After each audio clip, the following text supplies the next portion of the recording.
Hi, I'm Nirajita Banerjee, LinkedIn's Associate Editor for India, and I'm with Mr. Mohandas Pai, who is the Chairman of Manipal Global Education Services and the former CFO of Infosys. Today we are chatting about the IT industry's challenges with work visas. So I think this is being whipped up for various political reasons. And I think that it is not going to be good for businesses in the US because unlike what people think, the majority of the work is done for Main Street in America. It is done for Wall Street and Main Street and not for the Silicon Valley companies. Maybe 10-15% is used for Silicon Valley companies.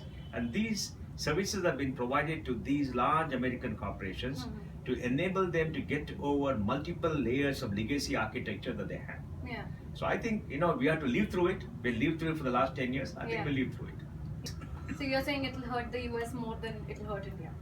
No, it will hurt both sides because it creates uncertainty. The important thing is nobody knows what is going to happen.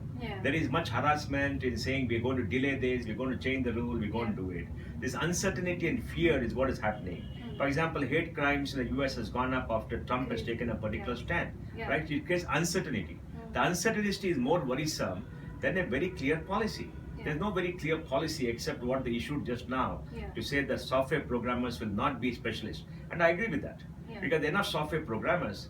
And the people who go to the US today from large Indian companies are engineers. They're among the top 20% of the batch, and they're very bright people.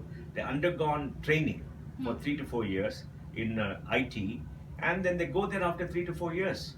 They could be doing programming, but they're doing programming which is essentially needed. Now they could do programming back here too instead of going there. And I'm sure the clients too will understand this and tell them that look, we can sit there, we can do video conference or whatever it is. So it'll take time to adjust. But I think the flight to quality will make sure that all this talk and all this beating up will reduce. Because today, when digitization is becoming faster, and you are seeing companies struggle to come up to a situation when automation is happening, AI is happening, ML is happening, US companies need more services. Correct. And they'll be at a disadvantage in case they do that. If the US companies have become very competitive using IT as a backbone to sell more for the last 15 years, well, the Indian IT companies have played a very, very large role. Look at the European companies. They're not as competitive globally as the IT companies. Look at the Japanese companies. Their technology still is in legacy. The IT architecture is in legacy mode. So I think the American companies have come up. Indian companies have played a great role. So Singapore has also come out with their own restrictions on visa. So what do you think about that? I'm very disappointed with the attitude of Singapore government in restricting the flow of IT talent at a time when they don't have their own talent. And it's very, very clear. And if they reduce the talent, business will shift.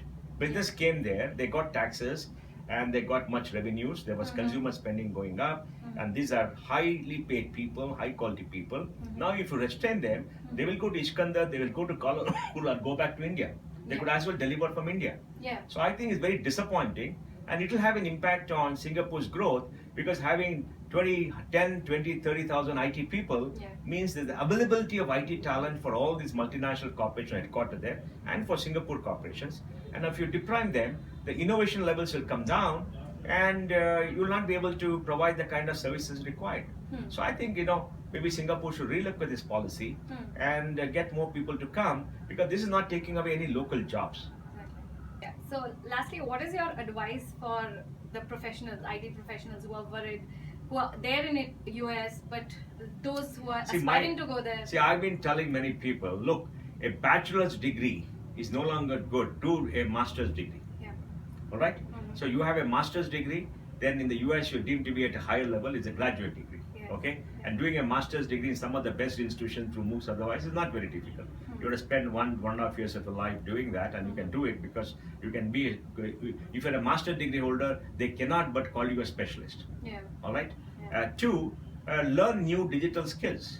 Learn new digital skills because go up the value chain, and if you do that, you're perfectly okay. And 3, you can come back to India and work. There's a shortage of digital skill in India too. There are very good opportunities in India. On a PPP basis, the salaries are pretty good in India. Thank you for joining us. Thank you. It was a pleasure. Thank you. That's all from LinkedIn today. Have a good day.